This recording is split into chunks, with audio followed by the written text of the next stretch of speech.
Tawagin ko na po ang maghahatid ng salita ng Panginoon sa araw na ito, ang ating pinakamamahal na Pastor Eli Soriam. Palakpakan po natin ang ating Diyos.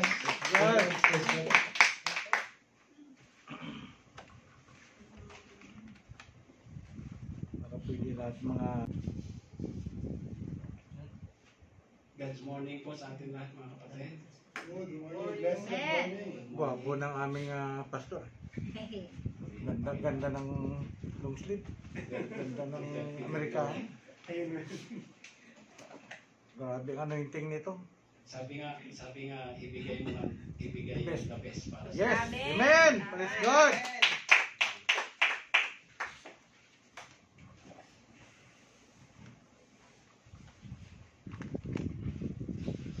So,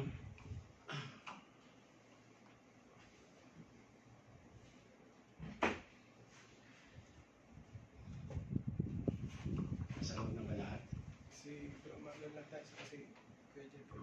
So, kamusta po ang nakalipas natin isang linggong nakalipas natin ang bagong taon sa tuwid natin? Amen po. Mabuti naman po. Kasi ng Panginoon, no? So, ang topic po natin, yung monthly topic natin, yung newness of life of hope, no? Newness of life hope. So, ito yung monthly topic natin. At mga kapatid, maraming ituturo ang Panginoon sa araw na ito, no? Tayong mga ngayong bagong taon, bagong buhay, sabi nga nila. Marami mga tao naghahangad na mabago, di ba? Kaya nga nagkakaroon ng mga tinatawag na New Year's resolution, di ba? May mga ganun sa mga dati nating Buhay. pinanggalingan, no? Dati nating buhay. So, sa ating mga Kristiyano, ang pagbabago sa ating mga Kristiyano ay makikita sa patuloy na pag-attend sa mga gawain at pakikinig ng salita ng Diyos at yung pagsasapamuhay ng buhay na katulad ni Kristo. Amen po ba? Amen. At habang ginagawa natin yan mga kapatid, habang tayo ay lumalakad ng katulad ng lakad ng ating Panginoon, ay naandyan yung kaaway, no? Nakapalibot, nakaikot, di ba? Nakasakay sa ating likod, di ba? Tayo as a Christian mga kapatid, kung ating iisipin, no? Para tayong agila, di ba? Kaya nating lumipad ng mataas hanggat nasa Panginoon tayo. Amen po? Amen. At katulad ng isang agila, mga kapatid, habang lumilipad yan, merong dadako sa kanyang likod. Di ba? Merong sasakay sa kanyang likod. Ano yung unang-unang sumasakay sa kanyang likod? Yung mga nais na siya ay pabagsakin. Ito yung uwak. Di ba? Uwak. Yung uwak. Lumatapoy sa likod ng agila. Nais niyang pabagsakin yung agila. Nais niyang tukayin. Pero ang agila, patuloy siyang lumilipad pataas ng pataas ng pataas ng mas mataas. Yes. Hanggang sa hindi na kaya nung oxygen nung uwak. Kaya yung uwak, siya ay babagsak. So katulad nating mga Kristiyano, mga kapatid, habang nakakilala tayo sa Panginoon, habang nakikinig tayo ng salita ng Panginoon, tayo ay pataas ng pataas. Amen. Amen. Amen. At habang tayo pataas ng pataas, yung mga sumasakay na gusto tayong pabagsakin, sila ay pabagsak. Amen. Amen po? Amen. Palakpakan po Amen. natin. Patuloy ang lipad. Amen. So, sabi dito, bagong buhay. Sabi dito, ang kahulugan ng bagong buhay kay Kristo ay tinanggap ang ipinangakong Espiritu ng Diyos na liwanagan, natitikman ang kaloob ng langit nararanasan ang kabutihan ng Diyos at namumuhay ng isang buhay na pinalaya at pinatawad ng Diyos Amen. sa kanyang mga kasalanan. Amen po? Amen. Yan po ang tunay na bagong buhay. Amen? So, ang ating pong title, yan, accept the opportunity to change with a right relationship with Amen. God. Amen? Amen. Sabi dito, at kayo'y magsibihis, sabi po ng ating verse, Ephesians 4:24, sabi dito, at kayo'y magsibihis ng bagong pagkatao na ayon sa Diyos ay nilalang sa katuwiran at sa kabanalan ng katotohanan. Amen po? Amen. Yan. Yan po yung ating main verse. Ang objective po nito, yung layunin ng mensahe. Ayan. Only Jesus Christ is the one who can truly change each of us. Amen. Amen? Tanging si Jesus lang, mga kapatid. Amen. Sabi dito, tanggapin ang pagkakataong magbago ng may tamang relasyon sa Diyos. Amen? Purihin ang Panginoon. Yan yung ating title, no? At ang objective, sabi nga dyan, sa Tagalog, ang tagumpay ay nangangailangan ng pagbabago at pagyakap at pagsunod sa salita ng Diyos. Amen po? Yan po yung tagumpay. Sa introduction po natin, mga kapatid,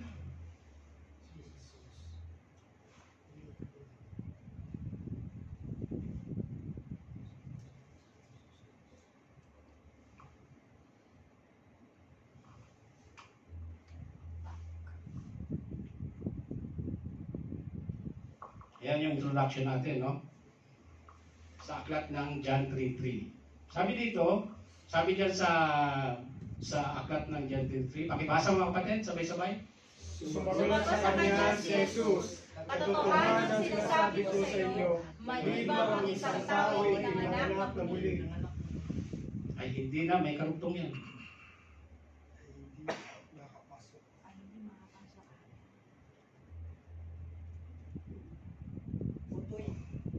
Naputol. Ay hindi na makakapasok sa kaharian ng Diyos. Yan, naputol.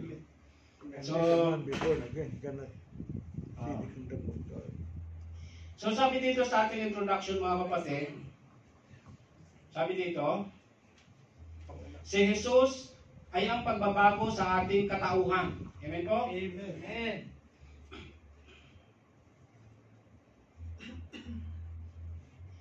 Ang pagiging pinanganak na muli ay tumutukoy sa pagbabago sa ating buhay at direktang nauugnay na nakikita ang kaharian ng Diyos. Amen po? So, yung kahulugan pala ng ipinanganak na muli ay direktang pagbabago sa ating buhay. Amen? Amen. At tunay na makikita natin ang kaharian ng Diyos. Amen po? Palakpakan po natin ang Panginoon. Sabi sa pangalawa,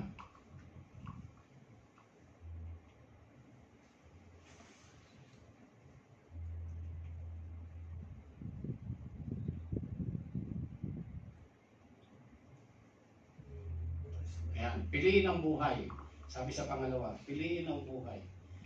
Mababasa natin yan sa aklat ng Deuteronomy 30, chapter 30, verse 19. Piliin ang buhay. Amen? Yan yung pangalawa natin sa ating introduction. Sabi diyan, ayan, Deuteronomy. Basa ulit mga kapatid. Sabay-sabay.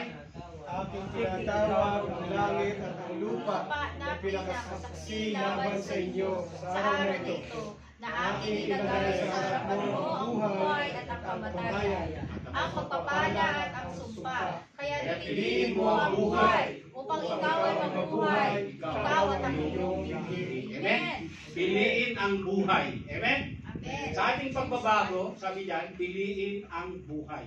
Amen? Bigyan din natin, piliin ang buhay upang ikaw ay mabuhay, ikaw at ang iyong binhi. Amen? Ano po ba ang buhay? Ang buhay ay ang Panginoong Hesus. Di ba? Ang salita ng Diyos. Amen? So piliin natin ang salita ng Diyos. Isapamuhay natin ang salita ng Diyos upang ikaw at ang iyong binhi ay mabuhay ng maayos. Amen? Purihin ang Panginoon. So number 3. Number 3. Mamuhay katulad ni Kristo. Ephesians 5:1-2. Okay? Sabi diyan. Ayan. Ephesians 5:1-2. Kaya nga kayo tumulad sa Diyos gaya ng anak na minamahal. At lumakad kayo sa pag-ibig gaya ng pag-ibig ni Kristo sa atin. At ibinigay ang kanyang sarili para sa atin bilang handog at alay sa Diyos upang maging samyo ng masarap na amoy. Amen? Kapatid, kuha ka nga ng tissue. Excuse me. So nakita natin mga kapatid, sabi dito sa ating number 3, mamuhay ng katulad ni Kristo. Ayan po. Mamuhay tayo ng katulad ni Kristo. Habang lumalakad tayo sa bagong buhay, hindi po sa New Year's resolution na tulad ng ating kinagisnan. Amen? Lumakad tayo ng pagbabago sa pamamagitan ng ating Panginoong Hesus. Amen?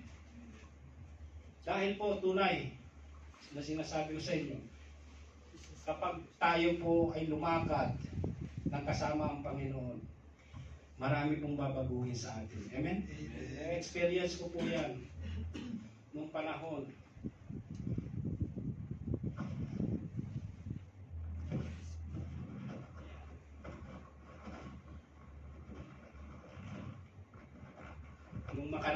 Nung mga nakaraang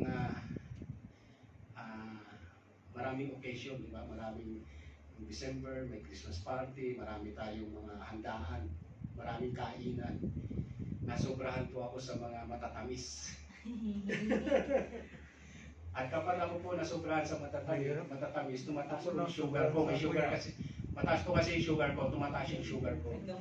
At ang pagtaas ng sugar ko, nararamdaman ko yan sa sarili ko. Nagkakaroon po ako ng mga sugat dito sa loob. Yung parang singaw. O parang singaw. Ito may sugat ako dito. Pag nagkaroon ako ng parang singaw ng mga sugat dyan sa bibig, ibig sabihin yan, tumataas yung sugar ko. Kaya, ng mga nakaraan, maraming mga pinagbabawal lang, kinain ko ng kinain. Kaya ito ngayon, nagsasuffer ako. Pero po rin ang Panginoon, pagagalingin na. Amen. May gamot naman. So, ayan. So, okay. Piliin ang buhay, no? Mamuhay ng katulad ni Kristo. Amen? So, ang tunay ng pagbabago po pala ay ang mabuhay tayo ng katulad ni Kristo. Amen. Amen? Amen. Ang tunay na pagbabago ay ang lumakad tayo at sumunod sa salita ng Diyos. Amen po? Amen. Yeah. So, huwag tayong maniwala sa mga tinatawag na New Year's resolution. Resolution pa ulit. Sariling sikap yan. New Year's New Year's resolution. resolution is sariling sikap. Experience ko po ito mga kapatid, nung time na wala pa ako kay Kristo, napakalakas ko pong uminom nun. Manginginom po ako. Kami po yung tinatawag na sunog baga doon sa lugar namin. Nung kabataan ko, ang trabaho ko po construction. Pagdating po ng Sabado, sasahod kami. Pag sahod namin, diretso po kami doon sa katayan ng baka. bibili kami ng mga laman loob. Kaya hanggang ngayon, nagsasuffer ako sa uric acid. Mga laman loob, mga kung ano-ano. Tapos bibili kami ng isda. Pagdating namin sa amin, inuman yon. Ha? Sabado po ng gabi, sahod namin sa construction. Pag uwi namin, Sabado ng gabi hanggang umaga, inuman po. Hanggang maghapon ng Sunday, inuman pa rin. Wala pong church, walang samba, wala po akong ganun. No? At pagdating ng Monday, madaling araw ng linggo, nagiinom pa rin kami. Talagang walang tigil sa inom. Pagdating ng Monday, papasok po kami. Pagpasok namin ng Monday, ayun, doon na namin nararamdaman. Nag-ano kami, hindi kami makapagtrabaho ng maayos. Pagdating ng Martes, Merkules, medyo okay na. Pagdating na naman ng Sabado, gano'n naman, paulit-ulit. Pero purihin ang Panginoon. Ito, itong verse na to. Nung nakilala ko ang Panginoon, lumakad ako nakasama ang Panginoon. Amen. Maraming binago sa buhay ko. Amen? Amen. Binago po ang buhay ko. Yung dating manginginom, hindi na po umiinom. Tubig na lang. Tubig na lang. Diyos na lang. At soft drinks, hindi na rin. No? So, almost 28, magti-30 years na akong hindi umiinom. Kasi magkuhan po nung ako yung pumunta rito sa Saudi, ay nabunagin na po ako sa Pilipinas pa lang, 1997. Magbuwan po nung 1997, hindi na po ako ondulando pa rin, sumasama pa rin ako sa mga ganung inom-inuman, pero hindi na po katulad nung dati, hanggang sa binago ako. Kasi po ang pagbabago, hindi naman bigla yan eh. Tama. No? Kung ikaw ay naninigarilyo mga kapatid, hindi yan bigla mawawala sa iyo. Kapag patuloy kang lumakad, katulad nitong verse na to, nakasama ang Panginoon, dahan-dahang mawawala yan. Amen? Amen. At katulad yan ng experience ng buhay ko. Dahan-dahang mawala. Puri ng Panginoon. Magka 30 years na.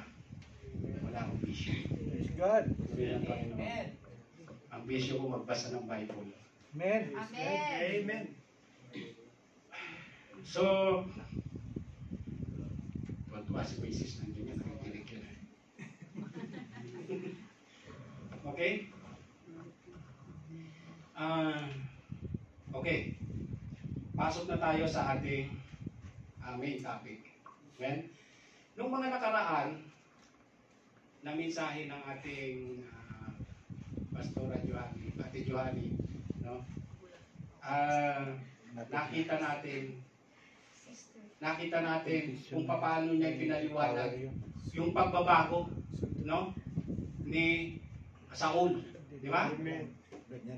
Ni Saulo pala, hindi Saul, Saulo na naging si Saulo na naging si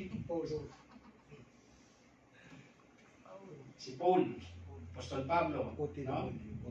So, sabi diyan, mga kapatid, sa main ano natin, main topic.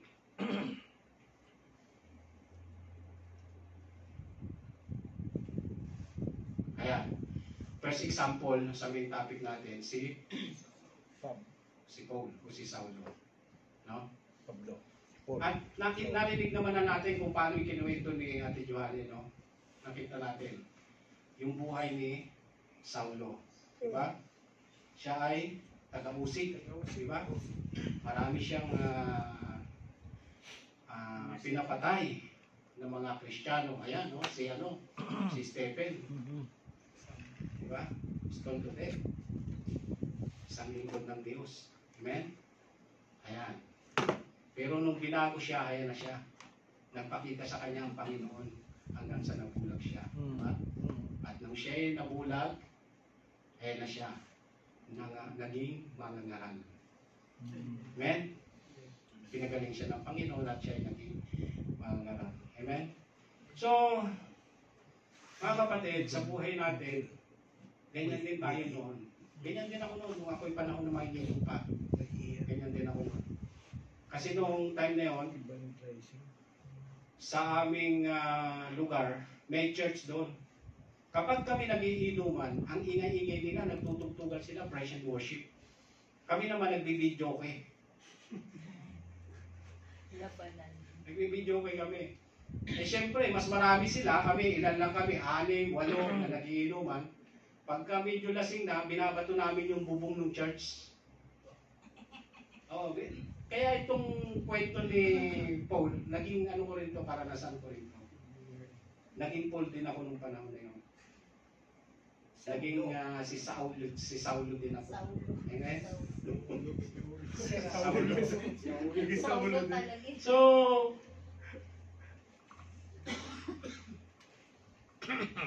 sa atin mga kapatid, naging Saulo din ba tayo? Amen. Amen. Amen. Nasan ko yan? Naging Saulo din tayo, di ba? Buti Lahat tayo, marami nung una, maraming nagyayaya sa atin magsimba. Ini-ignore natin, di ba? Ayan, yung ano ni Saulo yan. Yan yung ugali niya, di ba? Pero purihin ng Panginoon, nung nakilala natin ang Panginoon, tayo ay naging si Paul. Amen?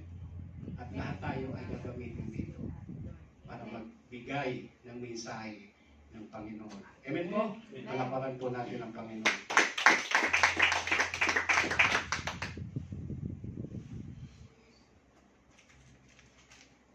Ayan, yung pangalawa, si Haring Manases. Kilala niyo po ba si Haring Manases?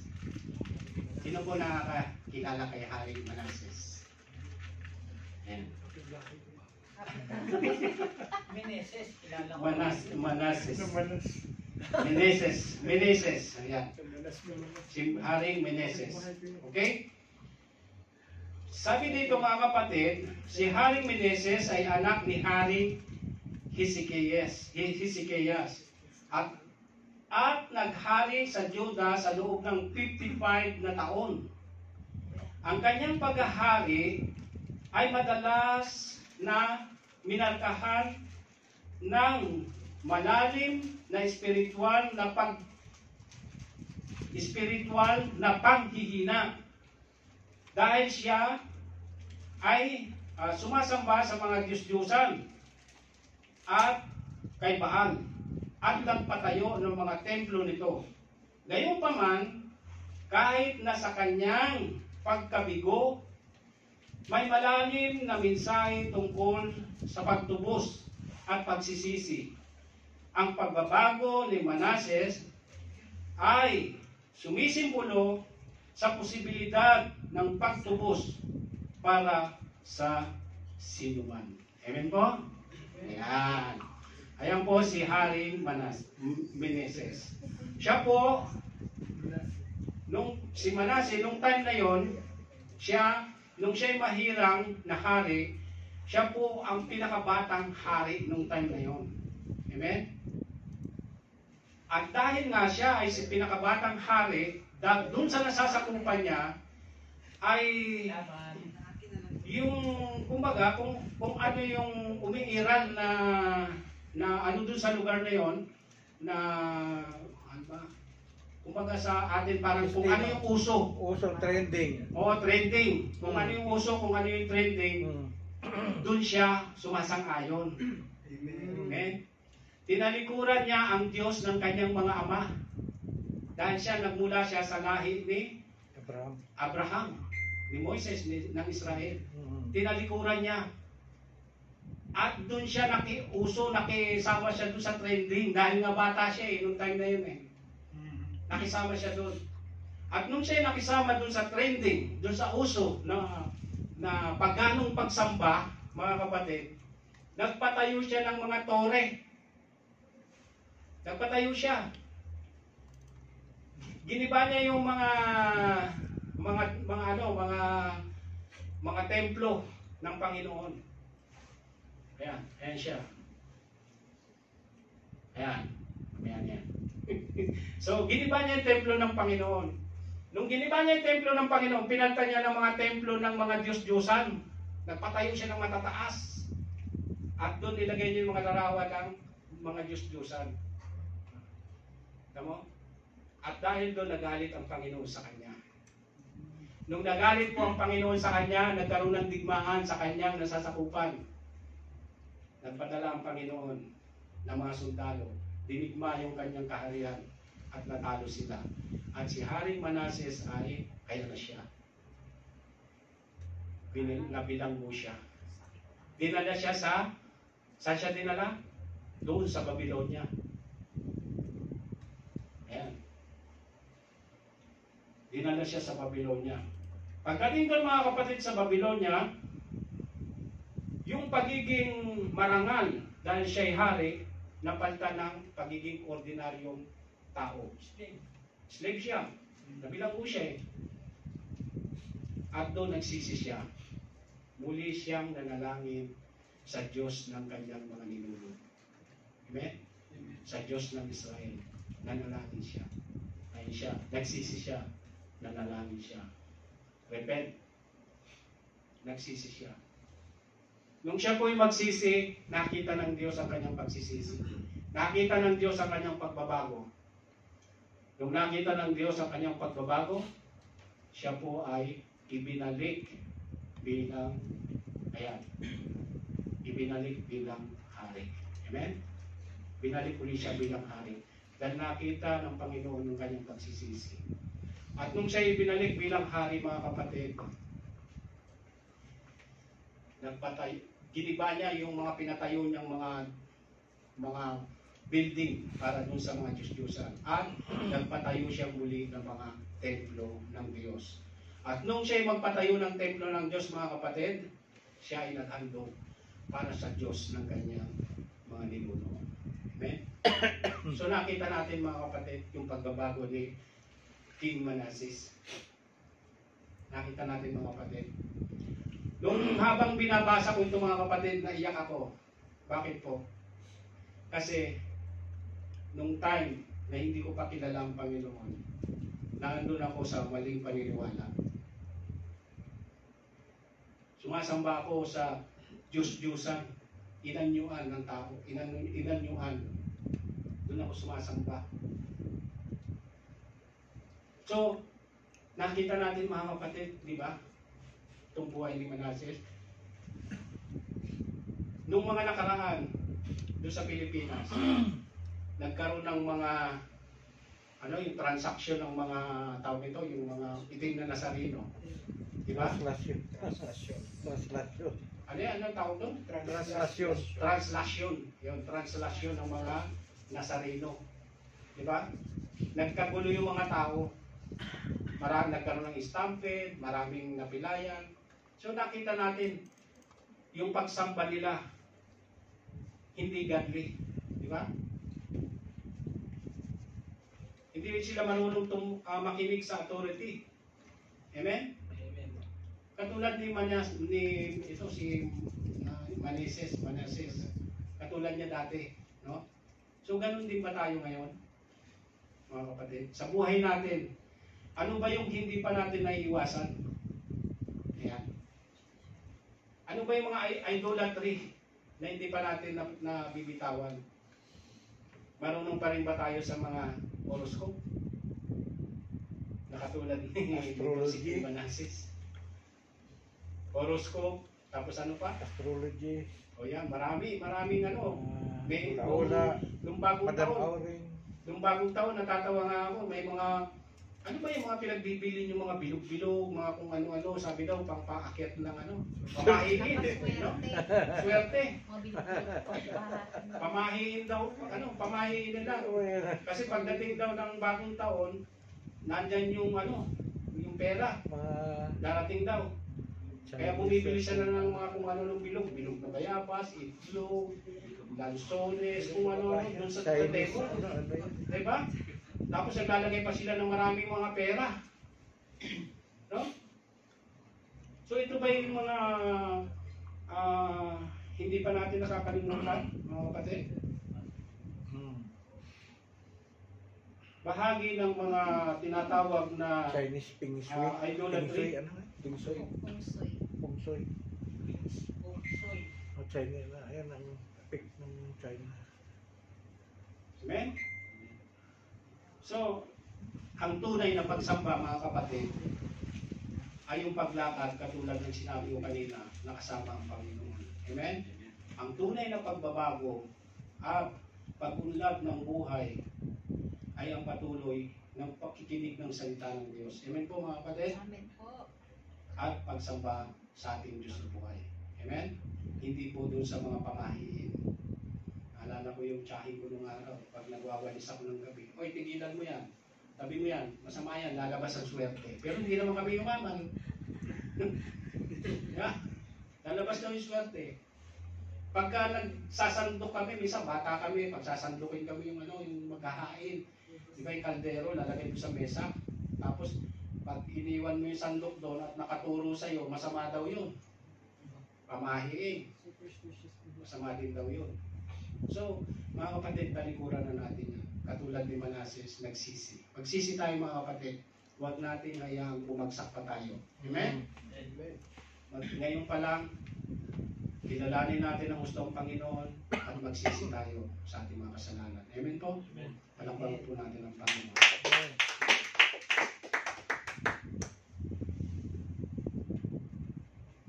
So, sabi dito, may paalala, tandaan, ang pangunahing, sabi ng paalala mga kapatid sa buhay ni Manases, tandaan, ang pangunahing kasalanan ni Manases ay ang pagsamba sa Diyos-Diyusan, paghahain ng mga bata at pag-akay sa Juda palayo sa Diyos. Ngunit nagsisi at nagtalikod sa Diyos. At nagbalik loob at naghandog para sa Diyos ng kanyang mga ninuno. Ang buod na kwento ni Manases ay isang komplikadong figura sa Biblia na ang paglalakbay sa buhay mula sa idolatria hanggang sa pagsisisi ay nagpapakita ng kapangyarihan ng awa ng Diyos. Ang ating matutunan sa buhay ni Manases ay hindi pahuli ang lahat at magbalik loob sa Diyos at magsisi sa kasalanan at tumalikod sa pagsamba sa mga Diyos-Diyosan. Palakpakan po natin ang Panginoon. Nahirapan po ako magbasa, nakalimutan ko yung salamin ko sa kwarto ko. So next. Yan. Ang next natin, 3. Ayan. Buhay ni Zacchaeus. Ayan. Sino nakakakilala sa kay Zacchaeus? Huwag yung Zacchaeus na nasa Pilipinas na. Akala ko yun nga. Ba't naman si Juni, pamihira no? Pamangkin lang yata ni Zacchaeus yan. Sorry Juni, biro lang ha. So, sino nakakakilala kay Zacchaeus?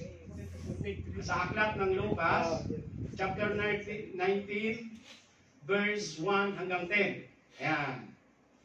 Sabi dyan, ang nagnanais na makilala ang Diyos ay magpapabago sa kanyang buhay. Naniniwala po ba kayo? Amen. Ang nagnanais na makilala ang Diyos ay magpapabago sa ating buhay. Amen? Amen. Ayan. Tungayan natin ang buhay ni Zacchaeus. Ayan.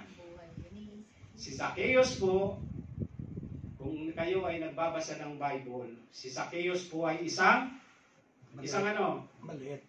Maliit na tao. Tapos ano ang kanyang trabaho? Tax Collector. Amen? Manimingin ng puso. Si Zacchaeus ay maliit na tao at tax collector. Amen? Bukod sa pagiging tax collector, siya ay nandaraya. Amen? Namumupit. Nangungupit. At dahil nagnanais siya na makilala niya ang Panginoon, ano po ang ginawa niya? Umakyat siya dun sa puno dahil nabalitaan niya na ang Panginoon ay dadaan. Amen. Di ba? Nabalitaan niya, nadadaan dun sa lugar na yun, ang Panginoon. Kaya umakyat siya dun sa puno. Puno ng sycamore. Yan, sycamore. So, nung pag-akyat niya doon, dahil nagnanais siya Marami dito. na makita niya ang Panginoon, nagnanais siya na makilala niya ang Panginoon, umakyat po siya doon sa puno. Amen? At nung siya umakyat doon sa puno ng sikamoro, ayan po, nakita siya ng ating Panginoon. Nilapitan siya. Ano sabi ng Panginoon sa kanya? Zacchaeus, bumaba ka dyan. Ako ay tutuloy sa iyong bahay. Amen? At ang Panginoon at si Zacchaeus ay pinatuloy niya sa kanyang bahay. Si Zacchaeus ay pinatuloy si Jesus sa bahay ni Zacchaeus. Amen? Nagkaka-ano-ano. So, nakita natin mga kapatid, no? Nung pagtanggap, nung napagnanais ni Zacchaeus na makilala ang Panginoon, pinatuloy niya sa kanyang bahay. Amen? Amen. At nung pinatuloy niya ang Panginoong Hesus doon sa kanyang bahay, maraming mga tao ang nagsabi ng ano yung mga negative thoughts ng mga tao. Bakit tumutuloy yan dyan? Bakit ano yan dyan? Judgmental. Makasalanan, mga nagda-judge. Diba? Judgmental. Dinajudge. Pero anong sabi ng Panginoon doon sa kwento, sa pagpapatuloy ng kwento? Kung babasahin natin, anong sabi? Ako ay naparito para sa mga kasalanan. kasalanan. Amen? At nung marinig ito ni Zacchaeus, tumayo siya, tumindig siya. Tumindig siya. Nung pagtayo niya, sabi niya, Panginoon. Ayan, tumayo siya. Panginoon, narito ang kalahati ng aking kayamanan, ibibigay ko sa iyo. Ay ibibigay ko sa mga dukha, sa mga tao, sa mga nangangailangan. At ano pa yung sabi niya? At kung may nadaya ako, ibabalik ko ng makaapat. Amen? Doble. So nakita natin yung pagbabago ni Zacchaeus, mga kapatid. Nakita natin, di ba? Mga kapatid, naging Zacchaeus din ba tayo sa buhay natin ngayon? Amen. Hanggang ngayon. Ngayon, hindi na. Umupit ng piso. Sino po ang mga Zacchaeus hanggang ngayon dito? Di ba? Kaya ba? Maaring na magiging Zacchaeus tayo dahil sa hindi natin ibinibigay ng tama ang ating ikasampung bahagi para sa Panginoon. Amen? Sorry to say sa mga ibang paniniwala, mayroon kasi akong narinig na ang pagbibigay daw ay For the Lord. between you to And the Lord. Tama naman talaga. Amen. Tama po yun. Agree po ako doon. Pero mas mabuti rin po na ipinaalam sa pamunuan ng iglesia na iyong nasasakupan. Bakit po? Bakit po? Hindi po ito katulad ng iniisip ng iba na isang suhol para gamitin ka. Ito po ay nagpapatunay na ikaw ay mapagkakatiwalaan kahit sa maliit na bagay. Amen? Amen. Palakpakan mo natin ang Panginoon. So, ano ba ang naging Zacchaeus, mga kapatid? Ano pa?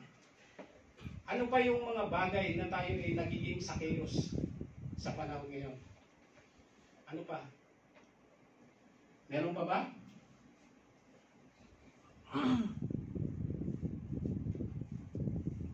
Tahimik kami. Hindi na kami. Sabi dito mga kapatid, si Zacchaeus ay maniningil ng buwis at ng daraya.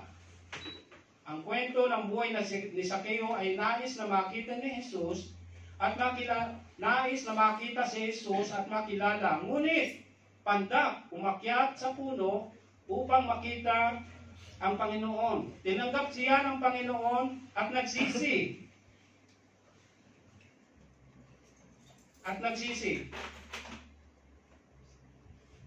Ayan. Nagsisi siya at yun nga, sinabi niya na ito kalahati ng aking mga ari-arian. Sa kanyang pagsisisi, binalik niya sa Panginoon yung kalahati ng kanyang mga ari-arian. Sa atin, mga kapatid, kung talagang nagbago na ba, kung talagang binago na tayo ng Panginoon, kung tayo ay dating Zacchaeus, pwede ba nating ibalik nang makaapat ang ating mga kasalanan sa Diyos? Amen? Amen. Ano po ba yung mga kasalanan natin? Nung mga nakaraan? Ano ba yung dati, yung mga kasalanan natin? Ha? Marami mga bagay. Amen? Hindi pagdalo sa gawain. Amen? Hindi pagdalo sa gawain. Amen? Kung tayo si Zacchaeus na binago ng Panginoon at humanap ng pagbabago para sa na manggagaling sa Panginoon, dadalo tayo lagi sa mga gawain. Amen, amen, amen. Dadalo lagi tayo sa mga Bible study. Amen. Amen?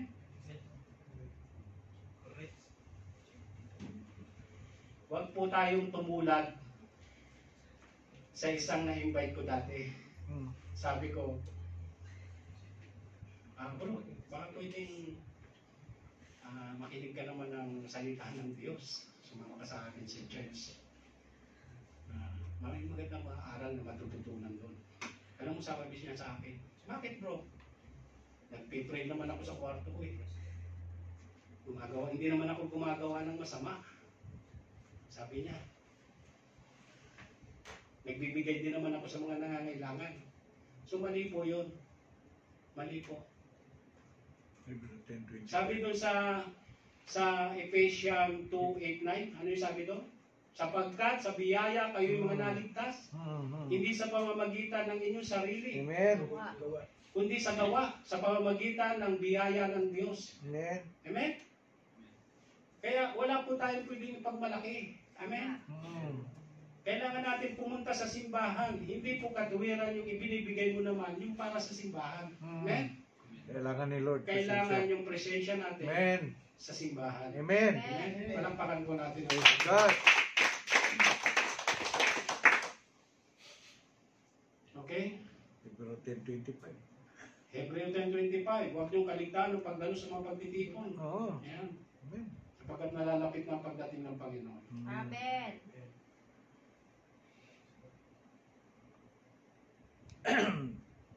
Sabi dito, ang buhay ni Zacchaeus, sabi dito,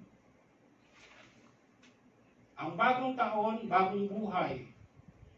Kung paano tumindig si Zacchaeus, sabi dito, ang pagkakilala ni Zacchaeus ay paghingi.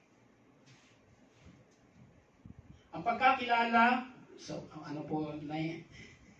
ang pagkakilala ni Zacchaeus sa Panginoong Hesus ay nagpapabago sa kaniyang buhay. Kung saan ang dating maniningil ng buwis at mandaraya at sakim ay sumampalataya kay Kristo. Amen po? Purihin ng Panginoon. At isa pang diin dito, ang pagtayo ni Zacchaeus ay ang pagpili, pagbabago, sapagkat ang sangkap ng paglago, ang pagpapasyang magbago, hindi madaling magbago, mga kapatid. Tumayo po tayo, kumilos, at katulad ni Zacchaeus, papasukin po natin sa ating puso ang ating Panginoong Hesus. Palapakan po natin ang Panginoon. Okay? Tapos na tayo kay Zacchaeus. Next. Example. Babaeng Samaritana. Sino po nakakakilala dyan?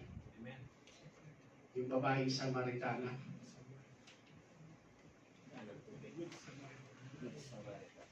Sabi dito, ang ating kasalanan ay magkakaroon ng kahulugan sa ating buhay. So, ang mga kasalanan daw natin ay magkakaroon ng kahulugan sa ating buhay. Amen? Katulad nitong babaeng Samaritana. Bakit po? Ayan. Ang babaeng Samaritana, kung sino po yung nagbabasa ng Bible, siya po ay iigib. Yung time na yon, ang Panginoong Hesus ay umupo dun sa balon. No? Umupo dun sa balon. Tapos, yung babaeng Samaritana, umiigib siya ng tubig dun sa balon. Tapos, ang Panginoong Hesus humingi ng tubig. No? Pero sabi nung Samaritana, ano sabi nung Samaritana? Bakit ka humihingi sa akin? Oh, dahil ako ay isang Ako ay isang Samaritan, di ba? At ikaw naman ay Hudyo. Oh, di ba? Bakit? Ano sabi ng Panginoong Hesus? Sabi niya, ang tubig daw na ibibigay ng Panginoong Hesus, kailanman ay hindi mauuhaw. Amen? Kailanman ay hindi mauuhaw. At dahil doon sa sinabi ng Panginoong Hesus, yung babaeng Samaritana, naging palaisipan sa kanya, sino yung kausap niya? No? Sino ba itong kausap ko? Parang nagtataka siya, bakit malalim siya magsalita? No? So, at sa pagpapatuloy, no? Sinabi ng Panginoong Hesus, tawagin mo ang iyong asawa. Anong sabi ng babae? Wala akong asawa. Wala akong asawa. Ano sabi ng Panginoong Hesus? Alam ko kasi wala Alam akong ko, asawa. dahil meron kang kinakasamang 5. So doon, mas lalong nagkaroon ng itong babae. Bakit alam yung buhay niya? Amen? Bakit nalalaman ng Panginoong Hesus yung buhay niya? No? At dahil doon, lalong nakilala niya ang Panginoong Hesus. Amen? Amen. At nung lalong makilala niya ang Panginoong Hesus, siya po ay tumayo, pumunta dun sa bayan at ipinamalita ang salita ng Diyos. Amen? So nakita natin ang pagbabago yan. Pinamalita niya. So, babaeng Samaritana na dating makasalanan, mga kapatid, naging mensahero ng Panginoon. Amen? Sa ating buhay, mga kapatid, dati tayong makasalanan. Amen? Huwag tayong matakot. Ibahagi natin ang salita ng Diyos. Amen, mga kapatid? Sabi dito, ang kwento ng babaeng Samaritana sa balon ng tubig ay isang paalala ng isang kapangyarihan ng pagtubos. Gaano man tayo nahulog sa kasalanan, ang pag-ibig at biyaya ng Diyos ay makakarating sa atin upang makapagpabago sa atin. Tulad ng kwento ng babaeng Samaritana, maaari tayong magpalaganap ng mabuting balita ng Panginoon para sa kanyang paghahari. Amen? Amen. Tandaan po natin, mga kapatid, wala pong maitatago tayo sa Panginoon. Amen? Katulad nitong babaeng Samaritana. Alam ng Panginoon kung sino siya. Amen? Alam din ng Panginoon kung sino tayo, mga kapatid. At hindi dahilan yon para hindi natin kilalaning lubos at ibahagi ang Ebanghelyo ng Panginoon. Amen po? Amen. Naparang po natin ang Panginoon.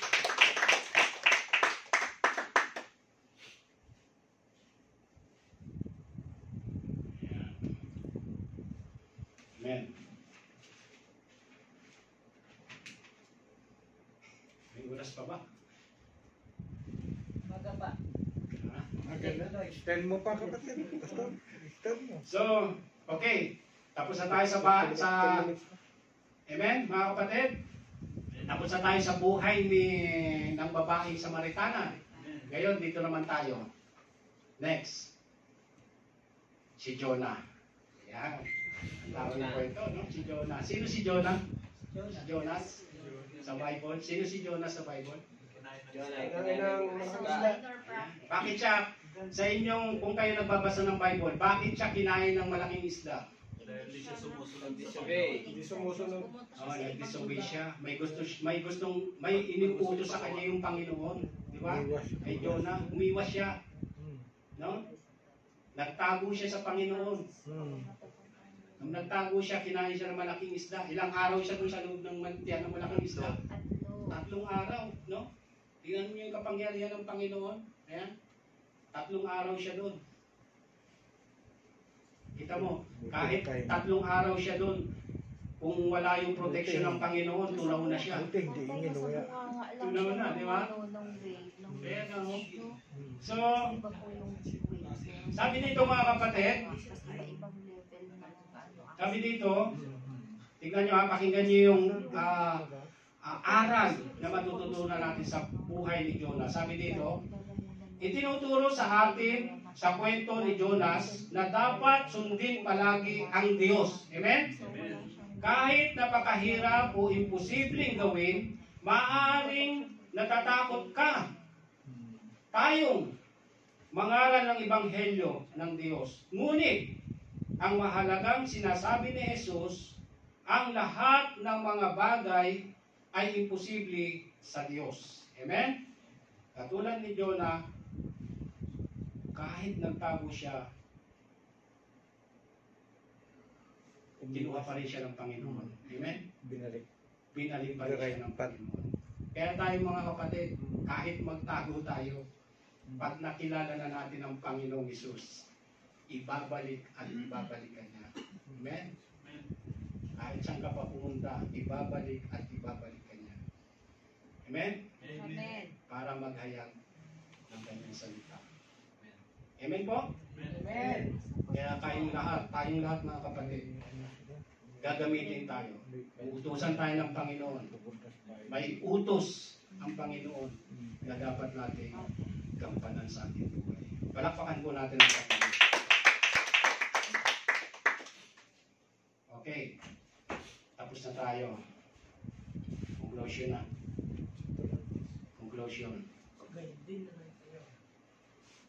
Sabi sa ating conclusion, Romans 6:11, gayon din naman kayo, ituring ninyong kayo'y tunay na mga patay sa kasalanan, ngunit mga nabubuhay sa Diyos kay Kristo Jesus. Amen.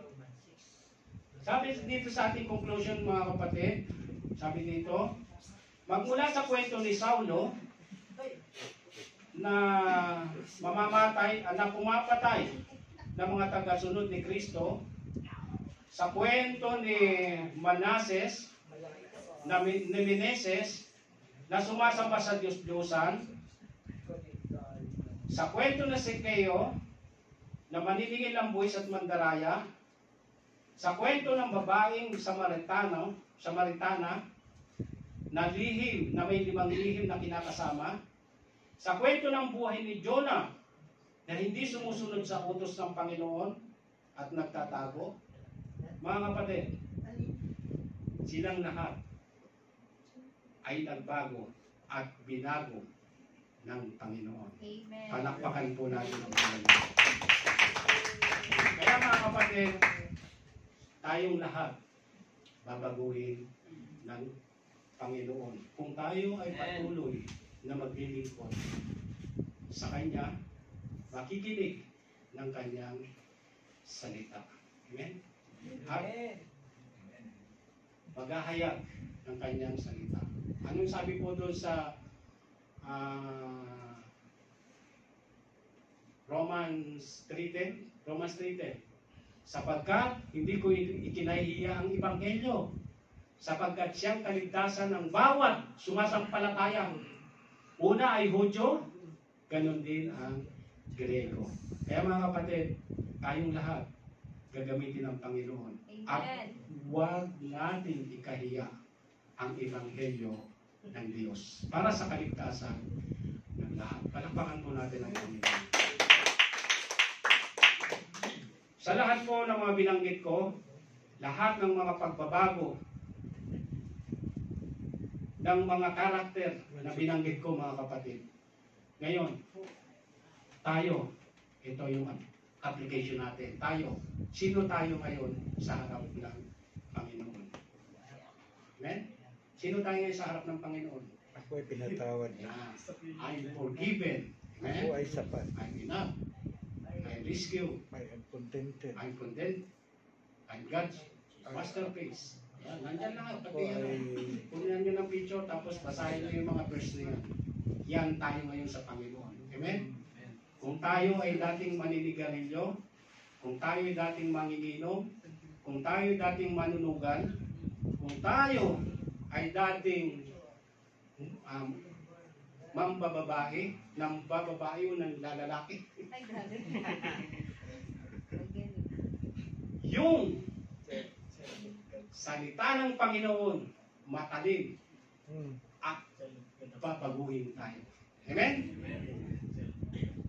Amen mga kapatid? Amen. Totoo po yan. Marami po tayong makikita sa social media ng mga binago. Dating guy, di ba? Dating gay, naging mensahero ng Diyos. Amen? Dating bakla. Dating bakla. Dating may kinakasamang kapwa lalaki. Pero ngayon, pastor, nakikita natin sa mga kwento, di ba? Sa mga social media, di ba?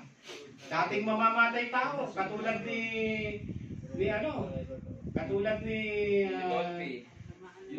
Saulo, di ba? Ni Saul. Dating mamamatay tao. Oh. May mga sinusunog ng mga bahay, maraming pinatay.